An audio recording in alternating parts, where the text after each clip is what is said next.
Hello everyone, welcome back to my channel. ನಾನು ನಿಮ್ಮ ಪ್ರೀತಿ ಅಶ್ವಿನಿ ಮಂಜುನಾಥ್.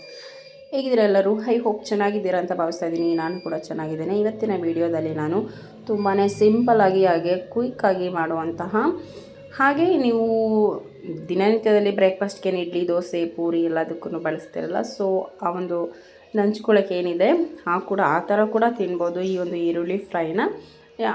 ಮತ್ತು ಸಮೋಸ ಸ್ಟಫಿಂಗ್ ಏನಿದೆ ಅದು ಕೂಡ ಆಗುತ್ತೆ ಅಂತಲೇ ಹೇಳ್ಬೋದು. ಡಬಲ್ ಧಮಾಕ ಅಂತಲೇ ಹೇಳ್ಬೋದು ಈ ಒಂದು ರೆಸಿಪಿ. ನಾನು ಈ ಒಂದು ರೆಸಿಪಿ ಮಾಡಲಿಕ್ಕೆ ಅರ್ಧ kg ಈರುಳ್ಳಿಯನ್ನು ತೊಗೊಂಡಿದ್ದೀನಿ. ನೀವು ನೋಡ್ತಾ ಇರ್ಬೋದು. ಅದಕ್ಕೆ ಮುಂಚೆ ನೀವು ನನ್ನ ಚಾನಲನ್ನು ಸಬ್ಸ್ಕ್ರೈಬ್ ಮಾಡ್ಕೊಳ್ಳಿ, ಹಾಗೆ ಬೆಲ್ ಐಕಾನ್ ಪ್ರೆಸ್ ಮಾಡಿ, ವಿಡಿಯೋಗೊಂದು ಲೈಕ್ ಕೊಡಿ, ಹಾಗೆ ಶೇರ್ ಕೂಡ ಮಾಡಿ ಅಂತ ಎಲ್ಲರಂತೆ ನನಗೂ ಸಪೋರ್ಟ್ ಮಾಡಿ. ಯಾರೆಲ್ಲ ಸಬ್ಸ್ಕ್ರೈಬ್ ಮಾಡ್ಕೊಂಡಿಲ್ಲ, ನನಗೆ ಸಬ್ಸ್ಕ್ರೈಬರ್ ಕಮ್ಮಿ ಇದ್ದಾರೆ, ಸೊ ಸಬ್ಸ್ಕ್ರೈಬ್ ಮಾಡ್ಕೊಳ್ಳಿ ಅಂತ ಹೇಳ್ತಾ ಮೊದಲನೇದಾಗಿ ನಾನಿಲ್ಲಿ ಪ್ಯಾನನ್ನು ಇಟ್ಕೊಂಡಿದ್ದೀನಿ. Non stick PAN. ನಿಮ್ಮ ಮನೇಲಿ ಯಾವುದಿದೆ ಅದನ್ನು ಯೂಸ್ ಮಾಡಿ. ನನಗೆ ಇದು ನಾನ್ ಸ್ಟಿಕ್ ಪ್ಯಾನ್ ಇತ್ತು, ಸೊ ನಾನು ಹಾಕ್ಕೊಂಡಿದ್ದೀನಿ. ನಾನು ಇದರಲ್ಲೇ ಮಾಡ್ತಾಯಿದ್ದೀನಿ. 3 ಟೇಬಲ್ ಸ್ಪೂನು ಅಡುಗೆ ಎಣ್ಣೆ ಹಾಕ್ಕೊಳ್ತಾ ಇದ್ದೀನಿ. ಅಡುಗೆ ಎಣ್ಣೆ ಬಿಸಿಯಾದ ನಂತರ ಸಾಸಿವೆಯನ್ನು ಸೇರಿಸ್ಕೊಳ್ತಾ ಇದ್ದೀನಿ. ಸಾಸಿವೆ ಏನು ಚಿಟಪಟ ಅಂತ ಸಿಡಿತಾ ಇದೆ. ಆ ಸಿಡಿಯೋ ಟೈಮಲ್ಲಿ ಒಂದು ಅರ್ಧ ಟೀ ಸ್ಪೂನಷ್ಟು ಜೀರಿಗೆ ಕೂಡ ಸೇರಿಸ್ಕೊಳ್ತಾ ಇದ್ದೀನಿ. ಹಾಗೆ 1 ಟೀ ಸ್ಪೂನಷ್ಟು ಕಡಲೆಬೇಳೆ. ನೀವು ಕಡಲೆಬೇಳೆ ಆಪ್ಷನಲ್ಲು, ಬೇಕಿದ್ದರೆ ಹಾಕ್ಕೊಬೋದು, ಬೇಡ ಅಂದರೆ ಸ್ಕಿಪ್ ಮಾಡ್ಕೊಳ್ಳಿ. ಹಾಗೆ 1 ಗೆಡ್ಡೆ ಬೆಳ್ಳುಳ್ಳಿಯನ್ನು ಸಿಪ್ಪೆ ತೆಗೆದು ಹಾಗೆ ಡೈರೆಕ್ಟಾಗಿ ಹಾಕ್ಕೊಳ್ತಾ ಇದ್ದೀನಿ. ಹಾಗೆ ಖಾರಕ್ಕೂ ಅನುಗುಣವಾಗಿ ಹಸಿಮೆಣಸಿನಕಾಯಿನ ಬಳಸ್ತಾ ಇದ್ದೀನಿ. 1 2ರಿಂದ 3 ಸಾಕಾಗುತ್ತೆ. ಹಾಗೆ ಕರಿಬೇವಿನ ಸೊಪ್ಪು, 1 ಅರ್ಧ ಕ್ಯಾಪ್ಸಿಕಮ್ ಕೂಡ ಸೇರಿಸ್ಕೊಳ್ತಾ ಇದ್ದೀನಿ. ಸೇರಿಸ್ಕೊಂಡು ಇದನ್ನೆಲ್ಲ ಲೋ ಫ್ಲೇಮಲ್ಲೇ ನಾವು ಫ್ರೈ ಮಾಡ್ಕೊಬೇಕಾಗುತ್ತೆ. ನಾವು ಎಷ್ಟು ಚೆನ್ನಾಗಿ ಫ್ರೈ ಮಾಡ್ಕೊಳ್ತೀವಿ ಅಂದರೆ ಅಷ್ಟು ಚೆನ್ನಾಗಿ ರೆಸಿಪಿ ರೆಡಿಯಾಗಿರುತ್ತೆ. ಹಾಗೆ ತಿನ್ನಲಿಕ್ಕೂ ಅಷ್ಟೇ ಚೆನ್ನಾಗಿರುತ್ತೆ ಅಂತಲೇ ಹೇಳ್ಬೋದು. ಹಾಗೆ ನಾನಿಲ್ಲಿ 1 ಅರ್ಧ ಇಂಚು ಶುಂಠಿಯನ್ನು ಜಜ್ಜಿ ಹಾಕ್ಕೊಂಡು ಫ್ರೈ ಮಾಡ್ಕೊಂಡಿದ್ದಾಗಿದೆ. ನೆಕ್ಸ್ಟು ನಾನು ಹಚ್ಚಿಟ್ಕೊಂಡಿರೋಂಥ ಈರುಳ್ಳಿಯನ್ನು ಸೇರಿಸ್ಕೊಳ್ತಾ ಇದ್ದೀನಿ. ಈರುಳ್ಳಿಯನ್ನು ನೀವು ಈ ರೀತಿಯಾಗಿ ಕಟ್ ಮಾಡ್ಕೊಳ್ಳಿ, ತುಂಬ ಚೆನ್ನಾಗಿ ಫ್ರೈ ಆಗುತ್ತೆ ಅಂತಲೇ ಹೇಳ್ಬೋದು. ಹಾಗೆ ತಿನ್ನಲಿಕ್ಕೂ ಕೂಡ ಚೆನ್ನಾಗಿರುತ್ತೆ. ಈ ಒಂದು ಆನಿಯನ್ನ ನಾವು ಜಾಸ್ತಿ ಫ್ರೈ ಮಾಡೋ ಅವಶ್ಯಕತೆ ಇಲ್ಲ. ನಾನಿವಾಗ ಲಿಡ್ಡನ್ನು ಕ್ಲೋಸ್ ಮಾಡಿ 1 ನಿಮಿಷ ಅಥವಾ 2 ನಿಮಿಷ ಫ್ರೈ ಮಾಡ್ಕೊಳ್ತಾ ಇದ್ದೀನಿ. ಈರುಳ್ಳಿ ಫ್ರೈ ಮಾಡಬೇಕಾದ್ರೆ ಹೈ ಫ್ಲೇಮಲ್ಲಿ ಇಟ್ಕೊಂಡು ಫ್ರೈ ಮಾಡ್ಕೊಳ್ಳಿ, ಇಲ್ಲಾಂದರೆ ಮಧ್ಯಮ ಉರಿನಲ್ಲಿ ಫ್ರೈ ಮಾಡ್ಕೊಬೋದು. ಅರ್ಧ ಟೀ ಸ್ಪೂನಷ್ಟು ಅರಿಶಿನ ಕೂಡ ಸೇರಿಸ್ಕೊಳ್ತಾ ಇದ್ದೀನಿ. ಸೇರಿಸ್ಕೊಂಡು ನೀಟಾಗಿ ಮಿಕ್ಸ್ ಮಾಡ್ತಾಯಿದ್ದೀನಿ. 1 2ರಿಂದ 3 ಹುಳಿ ಟೊಮೆಟೊನ ಈ ರೀತಿಯಾಗಿ ಕಟ್ ಮಾಡಿ ಸ್ಲೈಸಾಗಿ ಕಟ್ ಮಾಡಿ ಹಾಕ್ಕೊಳ್ತಾ ಇದ್ದೀನಿ. ಟೊಮೆಟೊ ಕೂಡ ನೀಟಾಗಿ ಮಿಕ್ಸ್ ಆಗಬೇಕು, ಹಾಗೆ ಫ್ರೈ ಕೂಡ ಆಗಬೇಕು ಅಂತ ಹೇಳ್ತಾ ನಾನು ಈ ರೀತಿ ಮಿಕ್ಸ್ ಮಾಡ್ಕೊಳ್ತಾ ಇದ್ದೀನಿ. ಮಿಕ್ಸ್ ಮಾಡಿ ಲಿಡ್ಡನ್ನು ಕ್ಲೋಸ್ ಮಾಡ್ತಾಯಿದ್ದೀನಿ. ಲಿಡ್ ಕ್ಲೋಸ್ ಮಾಡಿ 1 2 ನಿಮಿಷ ಬೇಯಿಸ್ಕೊಂಡ್ರೆ ಸಾಕಾಗುತ್ತೆ. ಅದ್ರ ಮಧ್ಯದಲ್ಲಿ ನಾನು ಕೊತ್ತಂಬರಿ ಸೊಪ್ಪನ್ನು ಸಹ ಸೇರಿಸ್ಕೊಳ್ತಾ ಇದ್ದೀನಿ, ಕೊನೆಯಲ್ಲೂ ಸೇರಿಸ್ಕೊಳ್ತೀನಿ. ಹಾಗೆ ಸಬ್ಸಿಗೆ ಸೊಪ್ಪನ್ನು ಕೂಡ ಸೇರಿಸ್ಕೊಳ್ತಾ ಇದ್ದೀನಿ.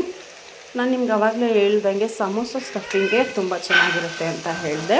ಸೊ ಈ ಒಂದು ಸಬ್ಸಿಗೆ ಸೊಪ್ಪು ಹಾಕಿದ್ರೇ ಸಮೋಸ ಸ್ಟಫಿಂಗ್ ತುಂಬ ಫ್ಲೇವರ್ಫುಲ್ಲಾಗಿರುತ್ತೆ.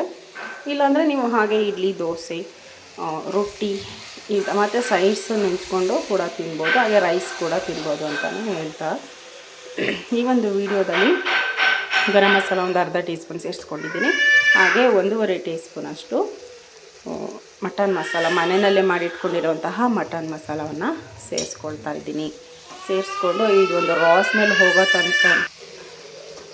ಹೋಗೋ ತನಕ ನೀಟಾಗಿ ಫ್ರೈ ಮಾಡ್ಕೊಬೇಕು. ಇವಾಗ ಇದು ಫ್ರೈ ಆಗ್ತಾಯಿದೆ.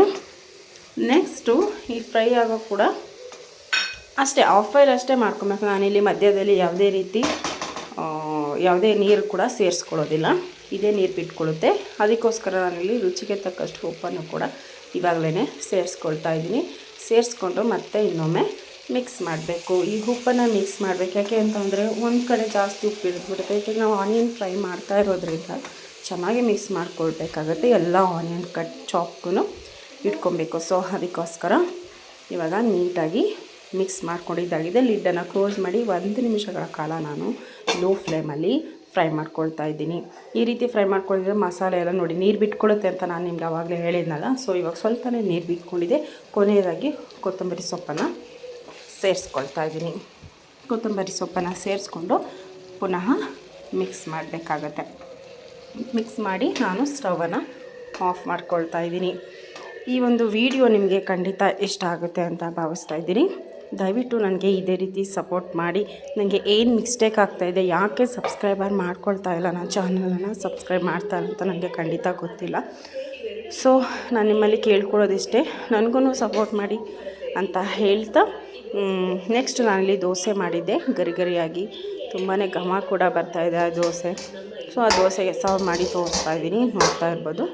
ಕಲರ್ಫುಲ್ ಆಗಿದೆ, ಹಾಗೆ ಟೇಸ್ಟ್ ಕೂಡ ತುಂಬಾ ಚೆನ್ನಾಗಿರುತ್ತೆ, ಯಮ್ಮಿ ಆಗಿರುತ್ತೆ ಅಂತಲೇ ಹೇಳ್ಬೋದು. ಇದನ್ನು ರೈಸು ಮತ್ತು ಈ ಇಡ್ಲಿ, ದೋಸೆ ಮತ್ತು ಪೂರಿಗೂ ಕೂಡ ತಿನ್ಬೋದು, ರೈಸ್ಗೂ ಕೂಡ ತಿನ್ಬೋದು ಅಂತ ಹೇಳ್ತಾ ಈ ವಿಡಿಯೋ ಇಷ್ಟ ಆಗಿದೆ ಅಂತ ಭಾವಿಸ್ತೀನಿ. ನೆಕ್ಸ್ಟ್ ವಿಡಿಯೋದಲ್ಲಿ ಸಿಗ್ತೀನಿ. ಅಲ್ಲಿ ತನಕ take care, bye bye, love you all.